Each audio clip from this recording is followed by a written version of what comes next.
DVG ಅವರು ಒಂದು ಕಡೆ ಒಂದು ಮಾತು ಹೇಳ್ತಾರೆ, ಮದುವೆಗೋ ಮಶಣಕ್ಕೋ ಹೋಗೆಂದು ಕಡೆಗೆ ಹೋಗು, ಪದ ಕುಸಿಯೇ ನೆಲ ಇರುವುದು ಮಂಕುತಿಮ್ಮ ಅಂಥೇಳಿ. ಇಡೀ ಶಾಮಿಯಾನ ಗಾಂಧಿ ಭಾರತ ಸಂಭ್ರಮದ ಆಚರಣೆಗೆ ಮಾಡಿಕೊಂಡು ಅದೇ ಮತ್ತೊಬ್ಬ ಗಾಂಧಿಯನ್ನ ಮನಮೋಹನ್ ಸಿಂಗ್ ಅವರ ಶ್ರದ್ಧಾಂಜಲಿ ನಡೀತಿರೋದು ಇದೇ ವಿಧಿ ಅಂತ ಹೇಳಲಿಕ್ಕೆ ನನಗೆ ಬಹಳ ದುಃಖ ಆಗ್ತಾ ಇದೆ. ಕೊರಗಲೇಕೆ ಮರುಗಲೇಕೆ, ಹುಟ್ಟಿ ಬಂದಿದ್ದೇ ಹಳಲೇಕೆ, ಸುಖವೇ ಬರಲಿ ದುಃಖವೇ ಬರಲಿ, ರೋಗ ಭೋಗಗಳೇ ಇರಲಿ, ಎಲ್ಲ ಹೊತ್ತು ಋಣತೆತ್ತು ಮುಂದೆ ಪುಣ್ಯದ ಬೀಜ ಬಿತ್ತು. ಹಂಗೆ ಮನಮೋಹನ್ ಸಿಂಗ್ ರವರ ಅಗಲಿಕೆ ಕೋರುವ ಬದಲು ಅವರ ಆದರ್ಶ ಮಾರ್ಗವನ್ನು ಮುನ್ನೋಣ, ಅದೇ ಅವರಿಗೆ ಸಲ್ಲಿಸಿದಂಥ ಶ್ರದ್ಧಾಂಜಲಿ ಅಂತೇಳಿ ನಾನು ಅರ್ಪಿಸ್ಕೊಂಡಿದ್ದೇನೆ. ಇವತ್ತೆಲ್ಲ ನಾವೆಲ್ಲ ಗಾಂಧೀಜಿಯವರ ಇತಿಹಾಸ ಮರುಕಾಕ್ಲಿಕ್ಕೆ ನಾವೆಲ್ಲ ಸೇರಿ ಇಡೀ ರಾಷ್ಟ್ರದ ಎಲ್ಲ ನಾಯಕರುಗಳು ಕೂಡ ಬಂದು ನಿನ್ನೆ ಎಲ್ಲ ನಾವು ಭಾಳ ಸಂಭ್ರಮದಿಂದ ಅವರ ಆಚಾರ ವಿಚಾರಗಳನ್ನು ಇಡೀ ನಮ್ಮ ಮುಂದಿನ ಪೀಳಿಗೆಗೆ ಪ್ರಚಾರ ಮಾಡಬೇಕು ಅಂತ ಸೇರಿದಂಥ ಸಂದರ್ಭದಲ್ಲಿ ನಾನು ಸೋನಿಯಾ ಗಾಂಧಿ ಅವರಿಗೆ ಮತ್ತು ಪ್ರಿಯಾಂಕಾ ಗಾಂಧಿ ಅವರಿಗೆ ನಮ್ಮ ಎಕ್ಸ್ಟೆಂಡೆಡ್ ಕಮಿಟಿ ವರ್ಕಿಂಗ್ ಕಮಿಟಿಲಿ ಝೂಮಲ್ಲಿ ಕನೆಕ್ಟ್ ಮಾಡಬೇಕು ಅಂತೇಳಿ ಅವ್ರ ಆರೋಗ್ಯ ಸರಿಯಿಲ್ಲ ಅಂಥೇಳಿ ನಾನು ವ್ಯವಸ್ಥೆಯನ್ನು ಮಾಡ್ತಾಯಿದ್ದು. ಲಿಂಕು ಕೂಡ ಕೊಟ್ಟಿದ್ದೆ. ನಮ್ಮ ವೇಣುವರು ಮತ್ತು ಬೇರೆಯವರೆಲ್ಲ ಸೇರಿ ಅದಕ್ಕೆ ಶ್ರೀವತ್ಸ ಅವರೆಲ್ಲ ಸೇರಿ ವ್ಯವಸ್ಥೆ ಮಾಡಿದರು, ನಮ್ಮ ವೇಣುಗೋಪಾಲ್ ಅವರು. ಆ ಮಧ್ಯದಲ್ಲಿ ವೇಣುಗೋಪಾಲ್ ಅವರು ಹೇಳಿದ್ರು, ಇಲ್ಲ we will ask Manmohan Singh also to witness this programme ಅಂತ ಅವ್ರು ಹೇಳಿದ್ರು. ಅದಾದಮೇಲೆ ಅವ್ರಿಗೆ ಆಫೀಸ್ಗೆ ಲಿಂಕ್ ಮಾಡಿ ಅವ್ರಿಗೆ ಕೊಟ್ಟಾಗ ಅವ್ರು ಹೇಳಿದ್ರು ಅವ್ರ ಆರೋಗ್ಯ ಸರಿ ಇಲ್ಲ, ಈ ರೀತಿ ಅವ್ರನ್ನ ಏಮ್ಸ್ಗೆ ಕರ್ಕೊಂಡು ಹೋಗುವಂಥ ಒಂದು ಪರಿಸ್ಥಿತಿ ಬಂದಿದೆ ಅಂತೇಳಿ ಅಲ್ಲಿ ತಿಳಿಸಿದ್ರು. ಸೊ ಅದೆಲ್ಲ ಮುಗಿಯೋವರೆಗೂ ನಮಗೆ ಅದು ಗೊತ್ತಾಗಲಿಲ್ಲ. ಅಲ್ಟಿಮೇಟ್ಲಿ ನಮ್ಮ AICC ಅಧ್ಯಕ್ಷರು ಫೈನಲ್ ಊಟ ಕೊಡ್ತಾ ಇದ್ದಂಥ ಸಂದರ್ಭದಲ್ಲಿ ರಾಹುಲ್ ಗಾಂಧಿ ಅವರಿಗೆ ಫೋನ್ ಬಂತು. ನಾನು ಮುಖ್ಯಮಂತ್ರಿಗಳು ರಾಹುಲ್ ಗಾಂಧಿ ಅವರೆಲ್ಲ ಅವರ ಊಟದಲ್ಲಿ ಪಾಲ್ಗೊಂಡಾಗ ಈ ರೀತಿ ಪರಿಸ್ಥಿತಿ ನಿರ್ಮಾಣ ಆಗ್ತಾ ಇದೆ ಅನ್ನೋದು ಬಂತು. ಆಗ ತಕ್ಷಣ ನಾವು ಆ ಕಾರ್ಯಕ್ರಮವನ್ನು ನಿಲ್ಲಿಸಿ ಆಮೇಲೆ ಅಲ್ಟಿಮೇಟ್ಲಿ 9:50 ನನಗೆ ಅಧಿಕೃತವಾಗಿ ನೀನು ಈ ಕಾರ್ಯಕ್ರಮನ ರದ್ದು ಮಾಡಬೇಕು ಅಂತ ಹೇಳಿ ತಿಳಿಸಿದ್ರು. ಇವತ್ತು ನಾವೆಲ್ಲ ರದ್ದು ಮಾಡಿ ಅವ್ರಿಗೆ ಆತ್ಮಕ್ಕೆ ಶಾಂತಿ ಸಿಗಲಿ ಅಂಥೇಳಿ ಅವರ ಮೌನದ ಆಚರಣೆಗೆ ನಿಮ್ಮನ್ನೆಲ್ಲ ಹೊರಗಡೆಯಿಂದ ಬಂದಂಥ ರಾಯರೆಡ್ಡಿ ಪ್ಲೀಸ್, ಅವರೆಲ್ಲ ಆತ್ಮಕ್ಕೆ ಶಾಂತಿ ಸಿಗಲಿ ಅಂತೇಳಿ ನಿಮ್ಮನ್ನೆಲ್ಲ ಹೊರಗಡೆಯಿಂದ ಬಂದಂಥ ಎಲ್ಲ ನಾಯಕರುಗಳನ್ನ ನಾವು ಆಹ್ವಾನಿಸಿ ತಾವೆಲ್ಲ ಬೆಂಗಳೂರಿಗೆ ಓದಬೇಕಾದ್ರೂ ಕೂಡ ಹೊರಗಡೆ ಹೋಗ್ಬೇಕಾದ್ರೂ ಕೂಡ ತಾವೆಲ್ಲ ಬಂದು ನಮ್ಮ ಶ್ರೇಷ್ಠ ಪ್ರಧಾನಮಂತ್ರಿ ಆದಂಥ ಮನಮೋಹನ್ ಸಿಂಗ್ ಅವರ ಆತ್ಮಕ್ಕೆ ಶಾಂತಿ ಸಿಗಲಿ ಅಂತೇಳಿ ತಾವು ಬಂದಿರೋದು ನಿಜವಾಗ್ಲೂ ನಮಗೆಲ್ಲ ಒಂದು ದೊಡ್ಡ ಶಕ್ತಿ ಸಿಕ್ಕಿದೆ. ಮುಖ್ಯಮಂತ್ರಿಗಳು ಮತ್ತು ವೀರಪ್ಪ ಮೊಯ್ಲಿಯವರು ಮತ್ತು HK ಪಾಟೀಲ್ ಅವರು ಭಾಳ ವಿಚಾರವಂತವನ್ನು ಈ ದೇಶಕ್ಕೆ ಕೊಟ್ಟಂಥ ಮತ್ತು ಪ್ರಪಂಚಕ್ಕೆ ಕೊಟ್ಟಂಥ ಆರ್ಥಿಕ ಪರಿಸ್ಥಿತಿಯನ್ನು ನಮಗೆಲ್ಲ ತಿಳಿಸಿದ್ದಾರೆ. ಒಂದು ವಿಚಾರ, ಮನಮೋಹನ್ ಸಿಂಗ್ರವರು ಅವರ ಕಾಲದಲ್ಲಿ ಯಾವುದಾದ್ರು ಕಾರ್ಯಕ್ರಮವನ್ನು ಕೊಟ್ಟಿದ್ದರೆ ಶಾಸನಬದ್ಧವಾದಂಥ ಕಾರ್ಯಕ್ರಮವನ್ನು ಅವರು ಕೊಟ್ಟಿದ್ದಾರೆ. ಪುಟಾಣಿ ಮಕ್ಕಳ ವಿದ್ಯಾಭ್ಯಾಸ ಹಿಡಿದು ಆರೋಗ್ಯಕ್ಕೆ ಒಂದು ಪೂರಕವಾಗಿ ಇವತ್ತು ಏನು ನಾವು ಆಶಾ ಕಾರ್ಯಕರ್ತರು ಅಂತ ನಾವು ಕರೀತಾ ಇದ್ದೇವೆ, ಆ ಕಾರ್ಯಕ್ರಮವನ್ನು ನಿರೂಪಿಸಿ ರೈತರ ಬದುಕಿಗೆ ಯಾರು ಜಮೀನನ್ನು ಕಳ್ಕೊಳ್ತಾ ಇದ್ದಾರೆ ಆ ಜಮೀನಿಗೆ ಬೆಂಗಳೂರು ಸಿಟಿಯಲ್ಲಿರೋರಿಗೆ ಡಬಲ್ ಕೊಡಬೇಕು, ಇಷ್ಟು ಕಿಲೋಮೀಟ್ರ್ ಆದವ್ರಿಗೆ 18 ಕಿಲೋಮೀಟ್ರ್ಕಿಂತ ದೂರ ಆದವ್ರಿಗೆ 3 ಪಟ್ಟು ಕೊಡಬೇಕು, ಹಳ್ಳಿಗೆ ಹೋಗಿದ್ರೆ 4 ಪಟ್ಟು ಕೊಡಬೇಕು ಅಂಥೇಳಿ ತೀರ್ಮಾನ ಮಾಡಿದಂಥ ಒಬ್ಬ ಹಿರಿಯ ಮುತ್ಸದ್ದಿ ಈ ದೇಶದ ಪ್ರಧಾನಮಂತ್ರಿ ಆಗಿದ್ದಂಥ ನಮ್ಮ ಮನಮೋಹನ್ ಸಿಂಗ್ರವರು ಅನ್ನೋದನ್ನು ನಾವು ಯಾರು ಕೂಡ ಮರೀಲಿಕ್ಕೆ ಸಾಧ್ಯ ಇಲ್ಲ.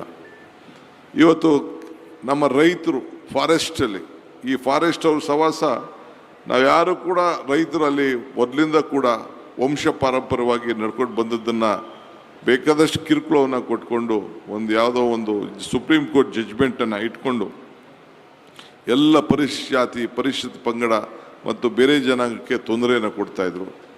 ಅದಕ್ಕೆ ಅವ್ರಿಗೆ ಫಾರೆಸ್ಟ್ ರೈಟ್ ಆ್ಯಕ್ಟನ್ನು ತಂದು ಇವತ್ತು 75 ವರ್ಷ ಪ್ಲಸ್ 25 ವರ್ಷ ಅಂತೇಳಿ ಮಾಡಿ ಅವರ ಬದುಕನ್ನು ರೂಪಿಸ್ಕೊಳ್ಳಿಕ್ಕೆ, ಇವತ್ತು ಸಂವಿಧಾನದ ಹಕ್ಕನ್ನು ಕೊಟ್ಟು ರೂಪಿಸ್ಕೊಳ್ಳಿಕ್ಕೆ ಒಂದು ದೊಡ್ಡ ನಮಗೊಂದು ಶಕ್ತಿಯನ್ನು ಕೊಟ್ಟರು.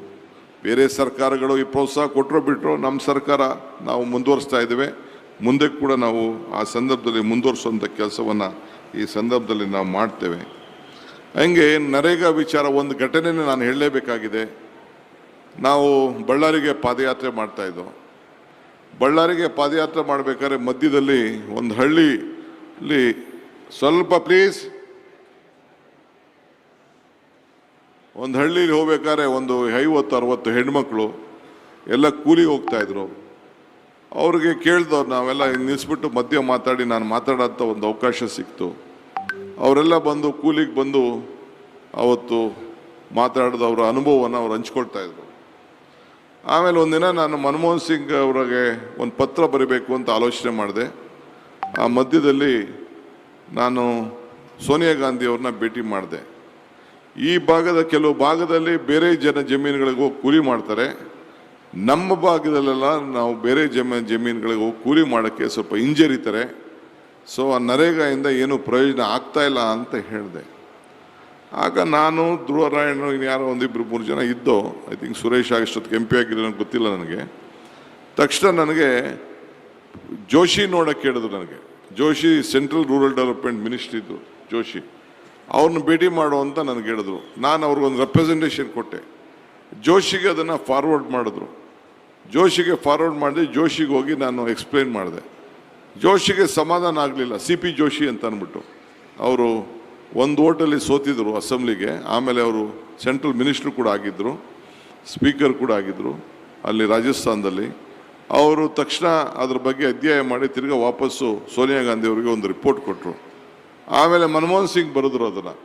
ಆಮೇಲೆ ಮತ್ತೆ ತನ್ನ ಸ್ವಂತ ಜಮೀನಲ್ಲೂ ಕೂಡ ಜಮೀನ ಮಟ್ಟ ಮಾಡಿಕೊಳ್ಳಿಕ್ಕೆ, ಜಮೀನು ವ್ಯವಸಾಯ ಮಾಡಿಕೊಳ್ಳಿಕ್ಕೆ, ತನ್ನ ಮನೆಗಳನ್ನು ಕಟ್ಟಲಿಕ್ಕೆ, ಆಶ್ರಯ ಮನೆ ಆಗಲಿ ಯಾವುದೇ ಮನೆ ಆಗಲಿ ಕೊಟ್ಟಿಗೆಗಳಾಗಲಿ ಕಟ್ಟಲಿಕ್ಕೆ ಆವತ್ತಿನ ಕಾಲದಲ್ಲಿ ಒಂದು ದೊಡ್ಡ ನಿರ್ಧಾರವನ್ನು ಮಾಡಿ ಈ ನರೇಗಾ ಅಡಿಯಲ್ಲಿ ಸೇರಿಸಿದಂಥ ಒಂದು ಹೃದಯ ಶ್ರೀಮಂತಿಕೆ ಇತ್ತಲ್ಲ, ಇದು ಸೋನಿಯಾ ಗಾಂಧಿ ಅವರಿಗೆ, ಮನಮೋಹನ್ ಸಿಂಗ್ ಅವ್ರಿಗೆ ಇದ್ದಿದ್ದು ಈ ದೇಶಕ್ಕೆ ಹೊಸ ಒಂದು ದೊಡ್ಡ ಕ್ರಾಂತಿಯನ್ನೇ, ಉದ್ಯೋಗ ಖಾತ್ರಿ ಸೃಷ್ಟಿ ಯೋಜನೆಯನ್ನು ಕೊಟ್ಟದ್ದು ಒಂದು ಇತಿಹಾಸವನ್ನು ಮೂಡಿದೆ ಅಂತ ಹೇಳಲಿಕ್ಕೆ ನನಗೆ ಭಾಳ ಸಂತೋಷ ಆಗ್ತದೆ.